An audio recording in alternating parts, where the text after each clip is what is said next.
Hi, everyone. It's Janet Carruthers. Today, we are going to be talking to Josh Ladick about GSA Focus. The GSA schedule is one of the applications, and if you don't qualify for anything else, you might still qualify for the GSA schedule. And today, we're going to be talking about GSA because we get a lot of questions for this. So, Josh, welcome. Let's talk about your Thanks, Janet. GSA Focus. Sounds good. Well, I don't like talking about myself, but I'll give you all of the talking points. I founded the company about 16 years ago and have been doing really nothing but working on GSA contracts for this whole time. So that is where we get the word focus in our title, in our company name. We focus only on GSA contracts. So it kind of splits into two different areas. There's acquisitions, getting companies that don't have a GSA contract into the program. And then, of course, maintaining the contract over the life of the contract, which is, 20 years if everything goes well. And yeah, so that's what we do. We handle anything and everything we can for our customers. So, we take in about a dozen or so documents that are needed internally, and we kind of do what we do and build out the offer, submit it, see it through to award, and then kind of transition to maintenance.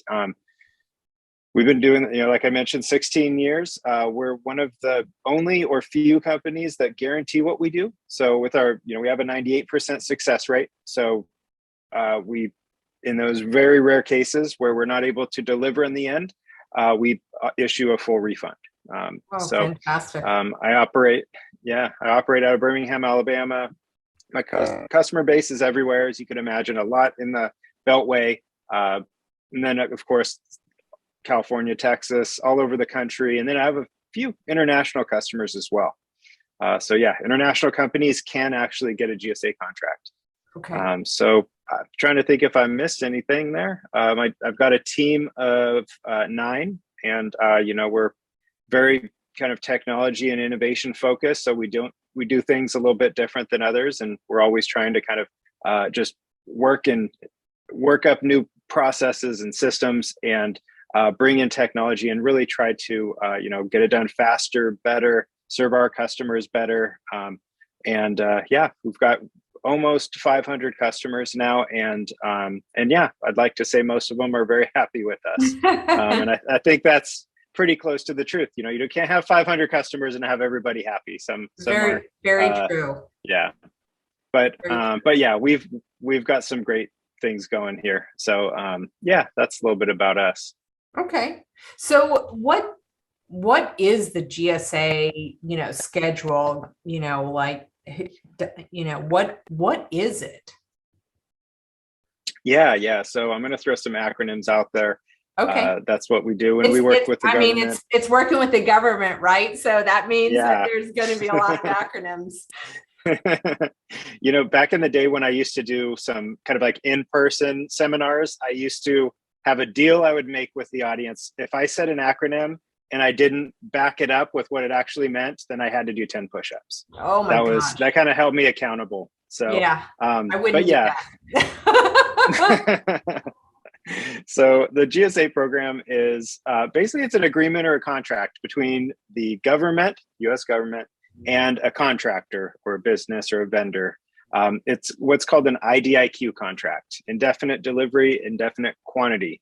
And the word indefinite is in there twice. That means that there are no dollars attached. It's simply a channel for sales to flow through.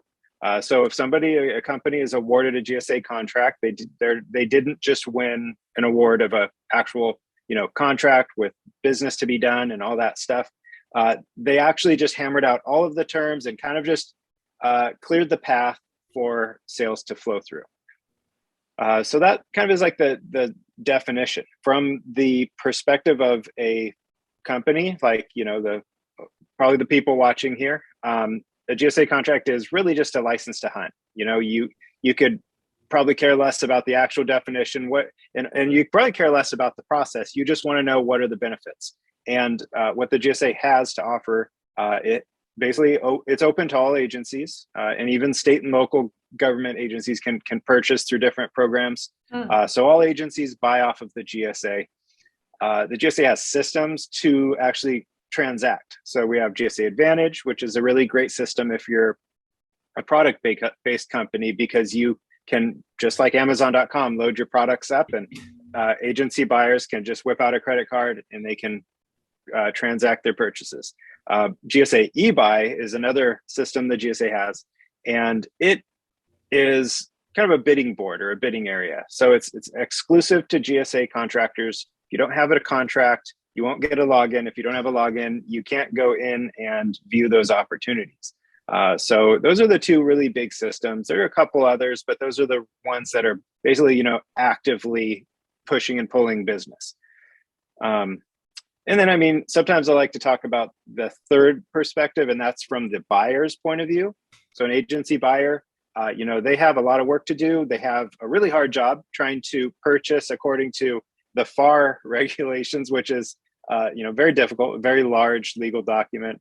And the GSA contracts make it a lot easier. They kind of cut out a lot of the red tape on their end, and also take a lot of the liability away. A lot of, government buyers are spending taxpayer dollars, and it's a pretty risky job.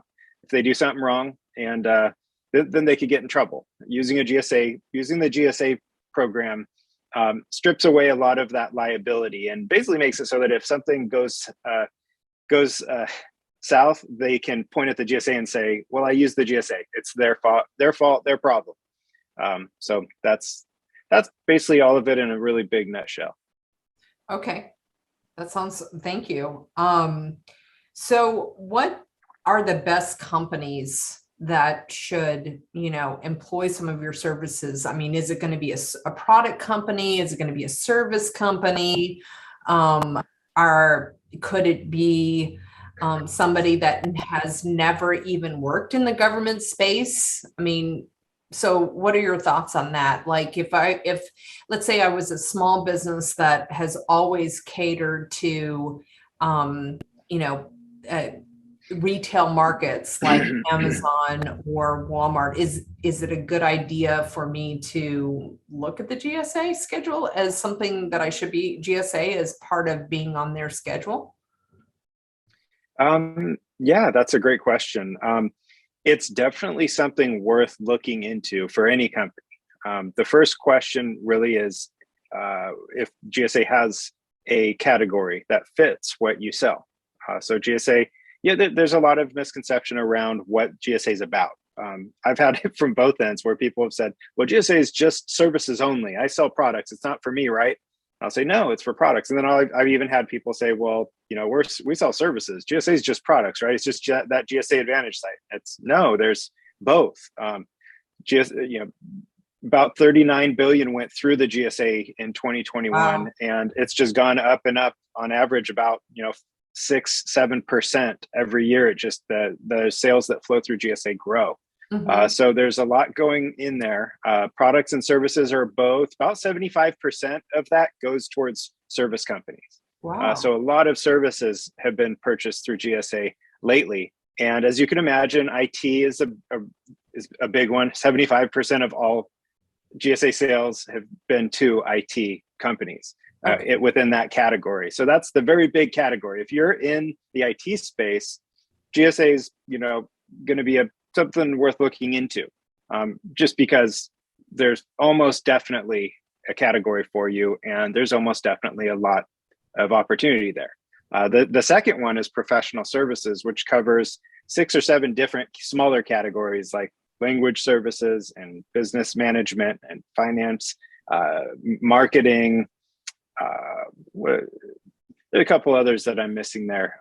Environmental is in there, engineering. So all of those kind of fit under the professional services. And that one accounts for about, did I say 75? IT is 50% and professional services is 25%.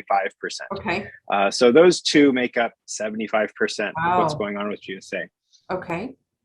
The other ones are smaller slivers of the pie chart, but they're a lot less competitive. So what I've found is there are some categories that appear to be very small and maybe if you're in that category, maybe it's not worthwhile to, maybe you're thinking, oh, it's not the big giant IT chunk. Why should I do it? In digging into the data, I found that the competition in some cases is so low that the average contractor in a category is around 7 or 8 million per year. So and it's not, it fluctuates from about 500,000 on average to 7 or 8 million. Some of the other categories, we've got facilities, maintenance, we've got scientific and food service and security. There's even a miscellaneous category that kind of catches a lot of the other ones, but of course, office staffing and recruitment, and I think that covers most of them. I'm missing a couple, but yeah. So a company that is researching that to kind of shift gears over to your kind of original question on, what if a company is, has never sold anything to the government, but they're doing business with Pepsi and Walmart, it's a pretty smooth transition because bureaucracy is bureaucracy, whether it's at Walmart or the US government. You're good at jumping through the hoops to get things done with Walmart. You're going to be good at jumping through the hoops to get things done with the Fed. I have kind of like two different customers. When I'm onboarding a new customer, there's two different types. There's ones that are looking to get into the federal market, and the GSA contract is the tool that they've selected. That's the most potent way to go about it. And then I have other customers where they're pretty well established and they have a lot of federal sales, but they've had enough contracting officers, KOs, grumble at them for not having GSA that they're starting to realize they're losing money, and they have to bite the bullet and get into that program. And so they're just going after expansion in the federal market. And both are just fine. I've seen companies, do really, really well in both cases. And to keep things honest, I've seen companies crash and burn and really just, not really go after the pursuit like they should.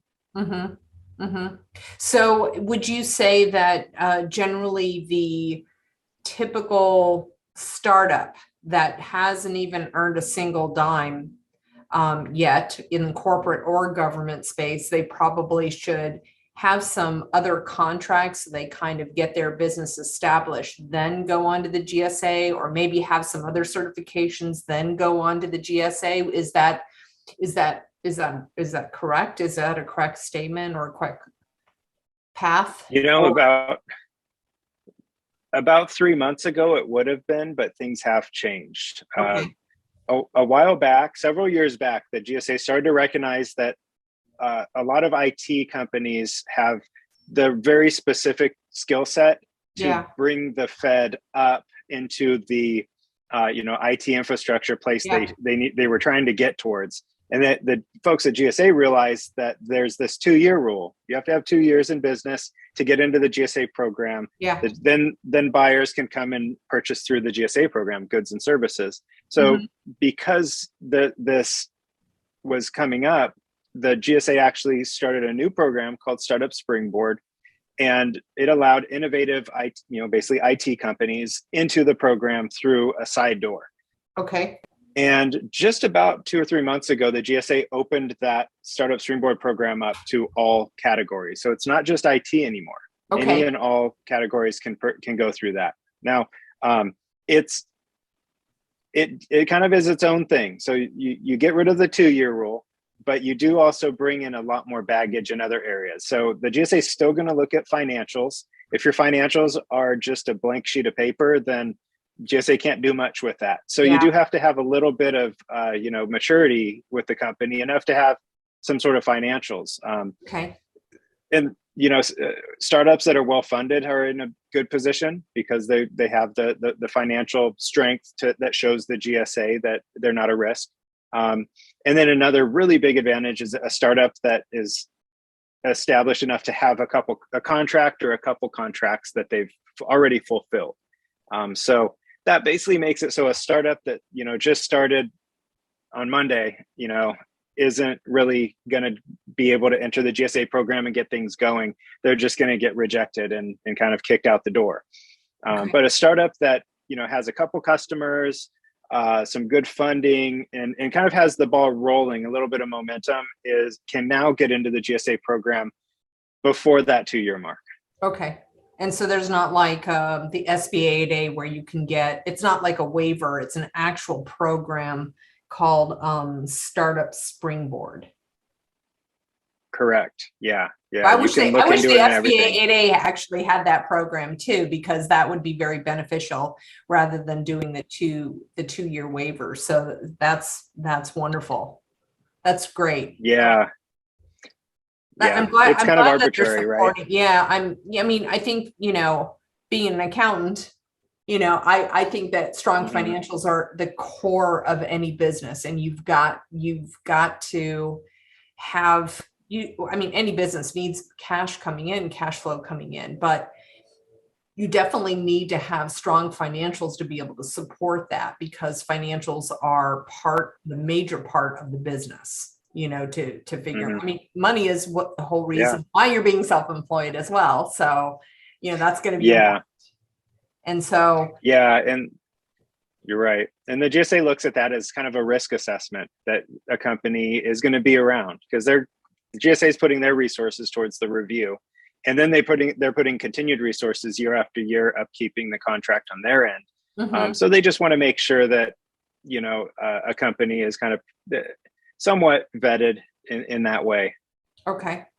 Now, who is not a good candidate? A brand new company that doesn't have a customer. So we've said that. Anybody else? Yeah, definitely. There are some categories. The GSA has, I'll share my screen later on and go over my website, and I'll share it as well and go over the GSA eLibrary page, so you all can see the number of categories. The GSA has 12 large categories split up into small categories. Then underneath that are SINs, special item numbers. And one of the things is what you're offering has to fit within the scope of a SIN description. So a company that just doesn't have a place in there isn't going to be a good fit. For example, anything that's like medical device related, pharmaceuticals, there's a separate program, federal supply schedule, that the VA keeps for that. And I don't do that anymore. Yeah. Okay. I washed my hands of that program. It was just a mess to deal with. Okay. Another one is anything that is like a weapon, like ammunition, guns, missiles, all of that. So those items don't go through the GSA program. Some of the maintenance and maybe parts will, accessories and parts may be listed on GSA contracts, but not the actual, items. And then I'm trying to think of other stuff. Another one that comes up from time to time is something called TAA. Are you familiar with the Trade Agreement Act? Mm-hmm. That's a fun one. I just had a really good interview with a lawyer out in DC that specializes in that. But basically, the GSA, there's two different kind of programs that government buyers go by, and they kind of have to pick one or the other, or I guess none of them at all. One of them is Buy American. That is pretty self-explanatory. The other one is the Trade Agreement Act. And this act has a list of allowable countries that the U.S. has a trade agreement with of some sort. So the Trade Agreement Act allows, and GSA goes with the Trade Agreement Act. So any of the countries on that list can have an end product that can be listed on GSA. But sometimes I talk to companies and I ask them, everything sounds good up to a certain point. And I say, well, okay, you're in the product space. Where are your products made? And they say, everything's made in China. And that's where the conversation kind of usually will start to end, because China's not on that list. Malaysia, Thailand. So there are some countries that are, pretty big powerhouses as far as manufacturing goes, but they're not on the list. And that can sometimes have an effect. And then that loosely applies to services too. Software and India are a big one these days. A lot of companies outsource a lot or part of their software development to India, and India is not on that list. Okay. So that comes up nowadays as well. Okay. Other than that, I can't think of any other delimiting factors. There are a couple kind of special cases, but not really worth bringing up right now. Okay. And we're gonna just because they're rare. Yeah, and we're gonna look at your website and kind of the services that you're gonna offer. shortly. So how long does this process take for, from, okay, we've met with you. I'm assuming that do you have a free consultation for your company? And then kind of so that you can assess what would, number one, if they qualify, number two, if it's a good fit. And then how long does the whole process, by the time, let's say they got in all of the documents and everything that are needed, how long does it take to get like approved and up and running? Yeah, we definitely have kind of a pre-onboarding call to look into eligibility, help anybody that we're talking to kind of get their arms around the GSA program and understand it. We do special research sometimes for for potential customers, and just kind of really the goal is to just fill them in on how to make a good decision, if it's a good decision. Oh, I could see. You got one of your Dodge back there, jumped in. One of my clients decided to join us. Is actually snoring. So, well, why don't we? Thanks for all of that. Why don't we look at your website, and I think you can go ahead and share your screen. I think it has. All right. Yeah, there we go. All right. Great. So, all right. And we'll have. So yeah, can you see the site? I can see it. We're going to have the links that are going to be downloaded on here so that people can, come and look and see the different information. Great.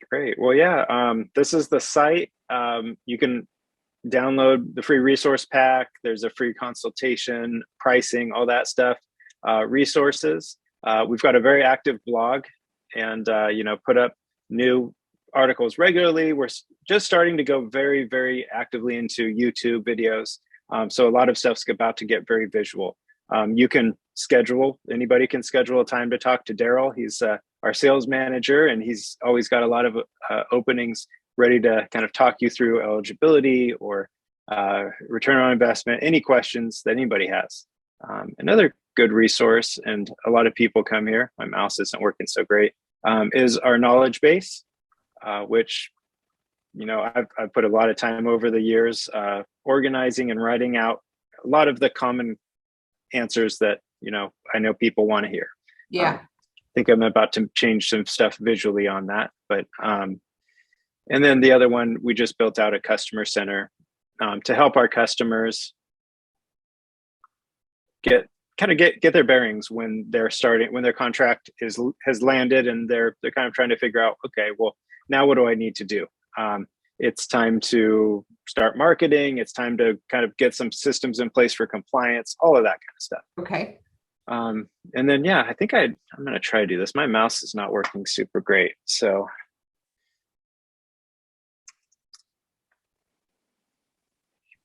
here's the list. And you could, if you go to GSA eLibrary on the right side, you can click on view all schedules. But here are the categories.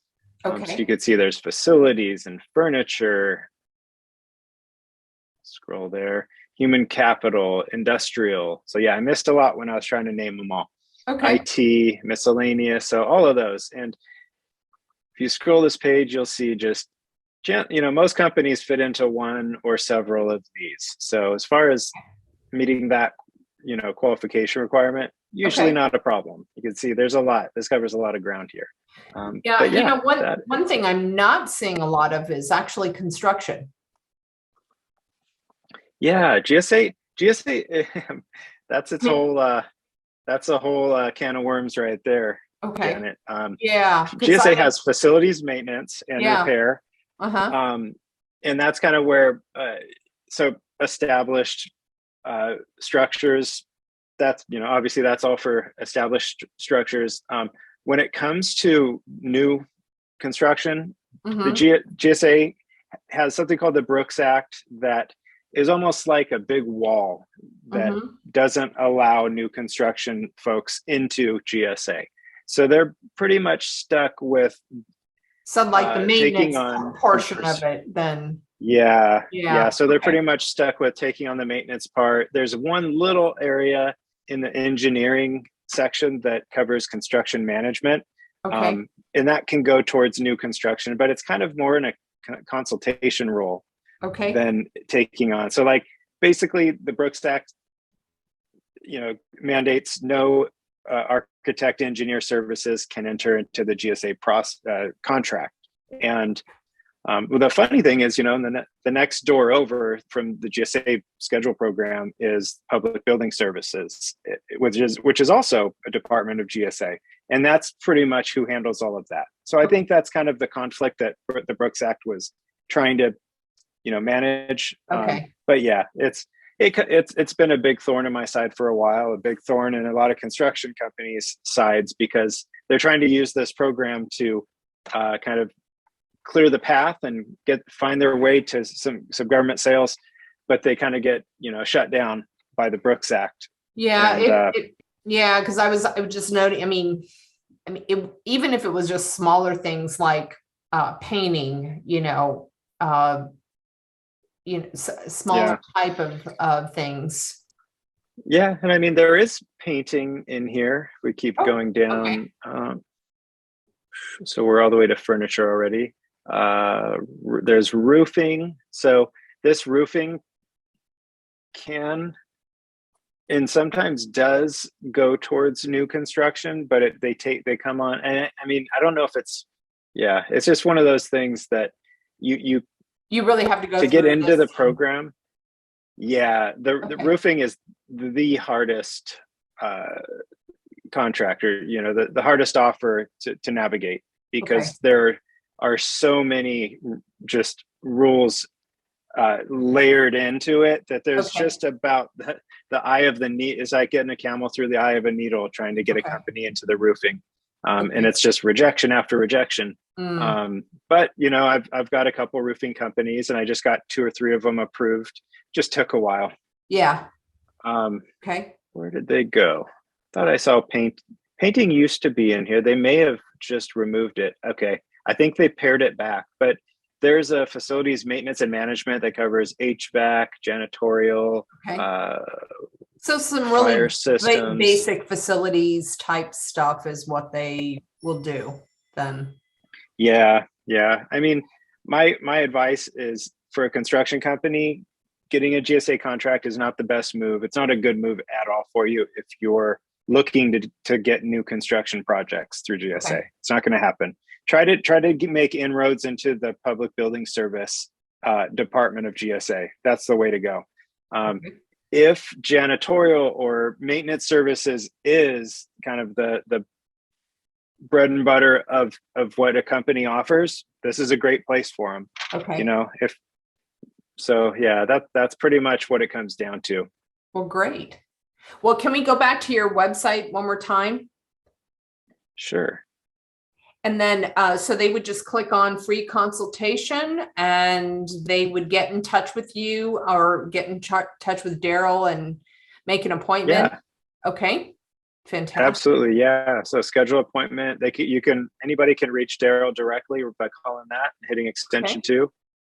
All right. And it's pretty straightforward. We have Daryl's very he knows a lot about the GSA program. If the questions kind of go in the weeds, then he may say, hey, let me try to pull Josh into this call, and if I'm available, I'll jump in. If I'm not, then we'll reschedule for a time that we can all jump on a call.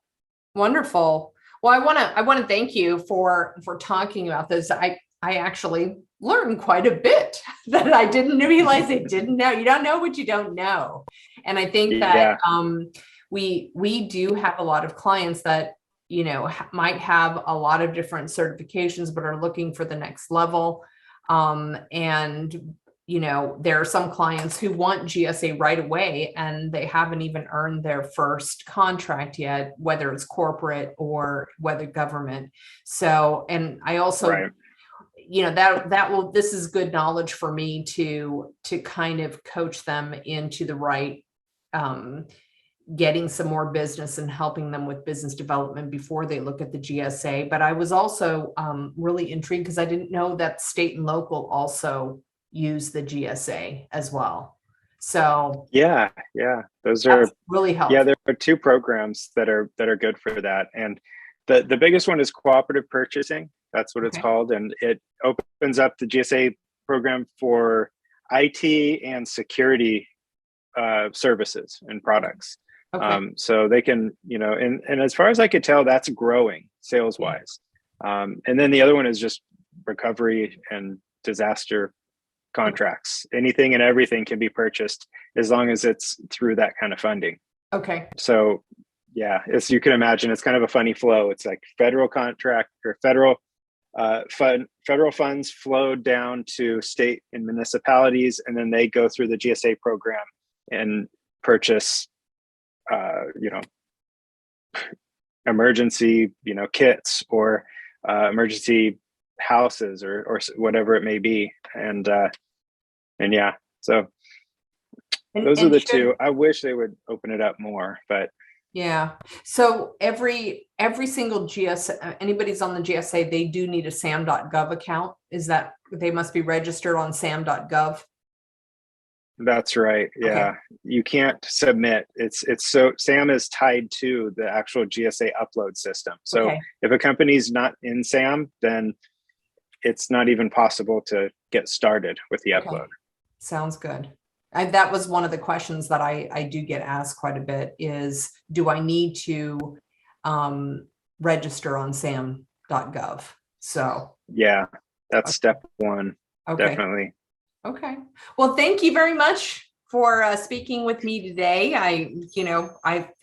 This is a ton of knowledge. We now know the website. We're going to have the links below that we can go ahead and reach you. And I just wanted to thank you for your time today. My pleasure, Janet. Thank you.